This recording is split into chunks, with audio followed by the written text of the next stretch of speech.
1. La estrategia de la distracción. El elemento primordial del control social es la estrategia de la distracción, que consiste en desviar la atención del público de los problemas importantes y de los cambios decididos por las élites políticas y económicas mediante la técnica del diluvio o inundación de continuas distracciones y de informaciones insignificantes. La estrategia de la distracción es igualmente indispensable para impedir al público interesarse por los conocimientos esenciales en el área de la ciencia, la economía, la psicología, la neurobiología y la cibernética. Mantener la atención del público distraída, lejos de los verdaderos problemas sociales, cautivada por temas sin importancia real, mantener al público ocupado,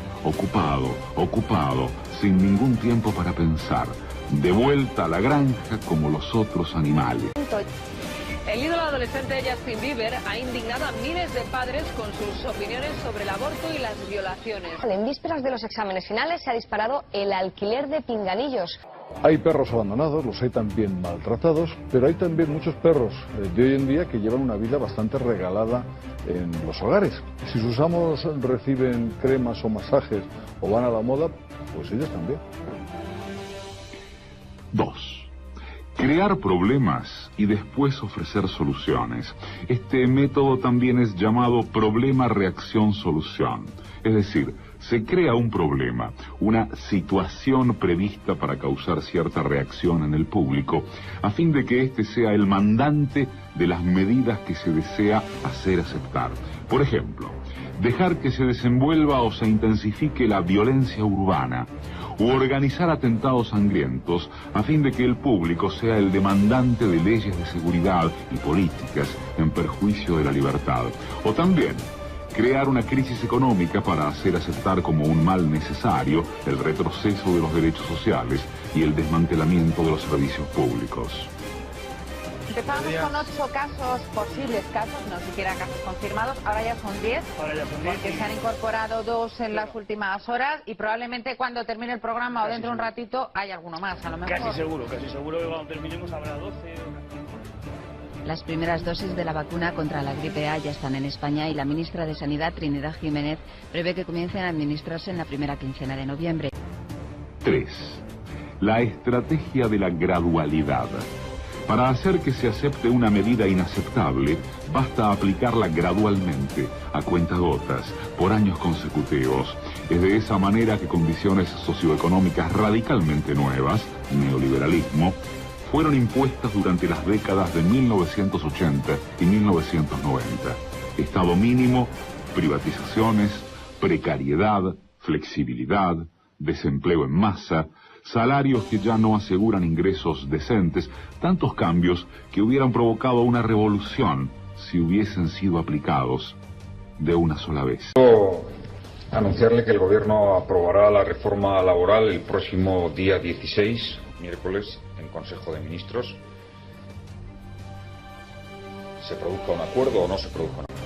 El Gobierno no contempla, después de las medidas adoptadas de reducción del déficit y consolidación fiscal, dentro de las que incluyo el techo de gasto para el presupuesto del año 2011, nuevas medidas. En los últimos 4 años ha habido 3 millones de despidos en España y por eso es necesario una reforma laboral en nuestro país. El camino está trazado y cabe confiar en que el gobierno que salga de las urnas a finales de año, sea del signo que sea, continúe transitándolo en esa dirección. 4. La estrategia de diferir. Otra manera de hacer aceptar una decisión impopular es la de presentarla como dolorosa y necesaria, obteniendo la aceptación pública, en el momento, para una aplicación futura. Es más fácil aceptar un sacrificio futuro que un sacrificio inmediato. Primero, porque el esfuerzo no es empleado inmediatamente. Luego, porque el público, la masa, tiene siempre la tendencia a esperar ingenuamente que todo irá a mejorar mañana y que el sacrificio exigido podrá ser evitado. Esto da más tiempo al público para acostumbrarse a la idea del cambio y de aceptarla con resignación cuando llegue el momento.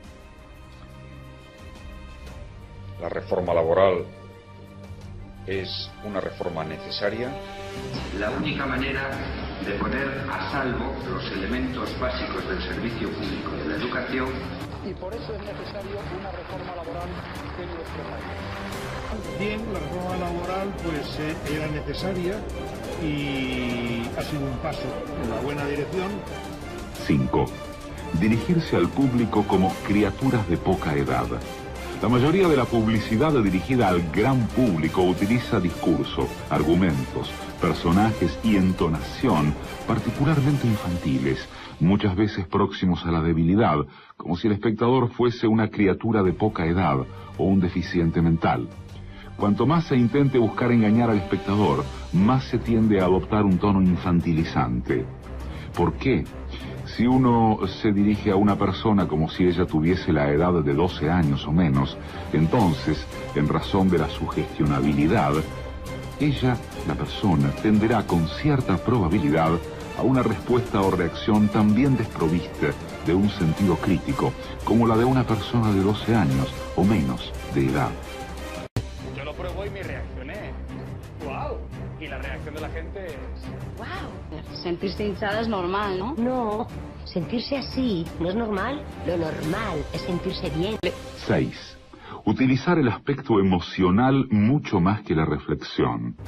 Hacer uso del aspecto emocional es una técnica clásica para causar un cortocircuito en el análisis racional y finalmente al sentido crítico de los individuos.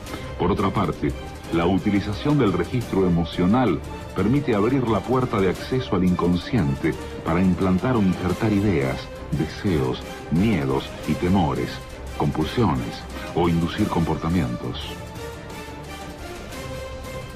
Carmen, ¿tú tienes hijos? Sí, además tengo una nena de tu edad. Pues qué bien, así cuando seamos mayores ella podrá ser la cuidadora de mis hijos.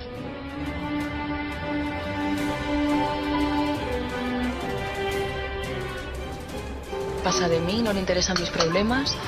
Está todo el día hablando de cosas que solo le importan a él. Me ha fallado. Le he pillado mintiéndome. ¿Y qué vas a hacer? No tengo ningún motivo para creer en él. No volveré a votar a Zapatero. 7. Mantener al público en la ignorancia y la mediocridad. Hacer que el público sea incapaz de comprender las tecnologías y los métodos utilizados para su control y su esclavitud. La calidad de la educación dada a las clases sociales inferiores debe ser la más pobre y mediocre posible, de forma que la distancia de la ignorancia que planea entre las clases inferiores y las clases sociales superiores sea y permanezca imposible de alcanzar para las clases inferiores. La educación, otro de los pilares del estado de bienestar, tampoco escapa a los recortes presupuestarios. Ello se traduce en un aumento del número de alumnos por clase de un 20% y un incremento de las tasas universitarias de un 50%. Porque la definición exacta del neolítico no me la sé. ¿Aproximada? Pues, no, bueno, cállate, mira. La mama, edad media. Sí. La edad media es hasta que los seres humanos hacen la escritura. ¿O no? ¿Ahora qué? Total, les voy a seguir explicando. En la Edad Media hay como tres partes. Cállate. Paleolítico, neolítico. ¿En la Edad Media? O en la Edad Moderna. A ver, la del 5. 5 por 1, 5, 5 por 2, 10, 5 por 3, 15, 5 por 4, 20, 5 por 5, 25, 5 por 6, 30, 5 por 7, 35, 5 por 8, 40, 5 por 9, 45, 5 por 10, 50. 8. Estimular al público a ser complaciente con la mediocridad. Promover al público a creer que es moda el hecho de ser estúpido, vulgar e inculto.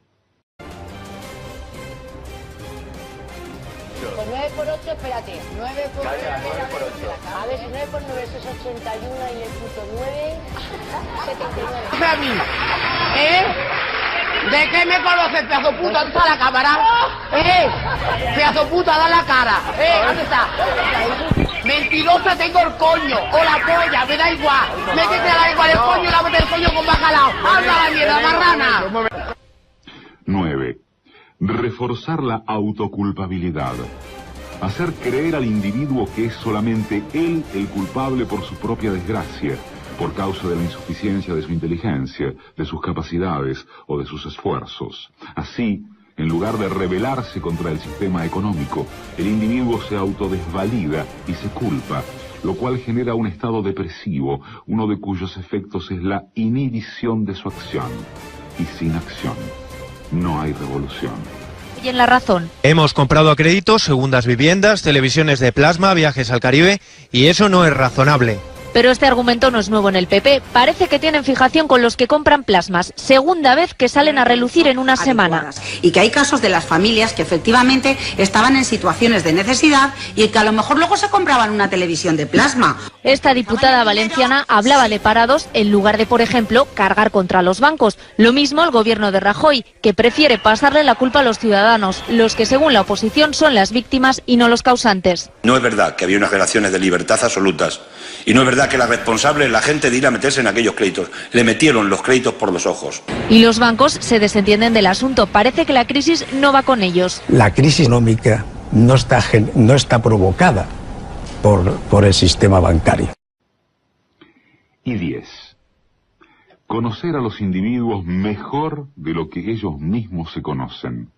En el transcurso de los últimos 50 años, los avances acelerados de la ciencia han generado una creciente brecha entre los conocimientos del público y aquellos conocimientos poseídos y utilizados por las élites dominantes. Gracias a la biología, la neurobiología y la psicología aplicada, el sistema ha disfrutado de un conocimiento avanzado del ser humano, tanto de forma física como psicológicamente. El sistema ha conseguido conocer mejor al individuo común de lo que él se conoce a sí mismo. Esto significa que, en la mayoría de los casos, el sistema ejerce un control mayor y un gran poder sobre los individuos, mayor que el de los individuos sobre sí mismos.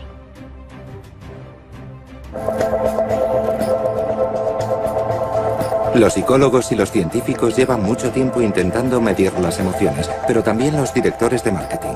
Y la comprensión de aquello que nos mueve interiormente, lo que motiva nuestras elecciones, es lo que las compañías de neuromarketing nos están ofreciendo cada vez más. En este experimento vemos que la temperatura de la piel desciende gradualmente desde la marca 80 en el gráfico hasta cerca del 65. Observamos las ondas cerebrales y tenemos 64 sensores.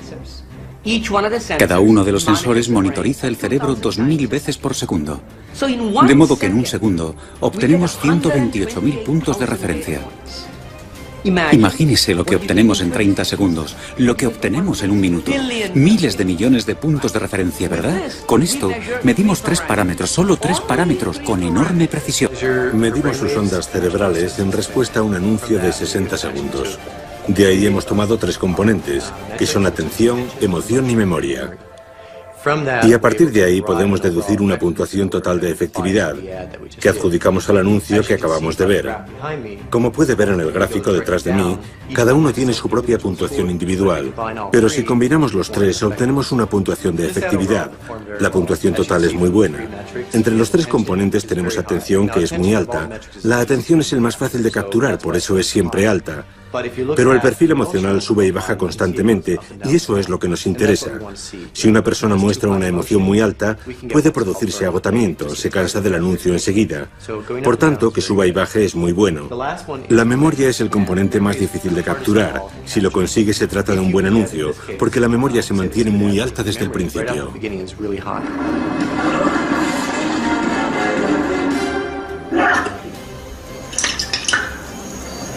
De pardo malo. Si conseguimos que la memoria suba, como vemos en el gráfico, que al final sube claramente, eso significa que mostrar la marca o el mensaje al final del anuncio es muy positivo. Y sabes que el consumidor se marchará recordando la marca o el anuncio.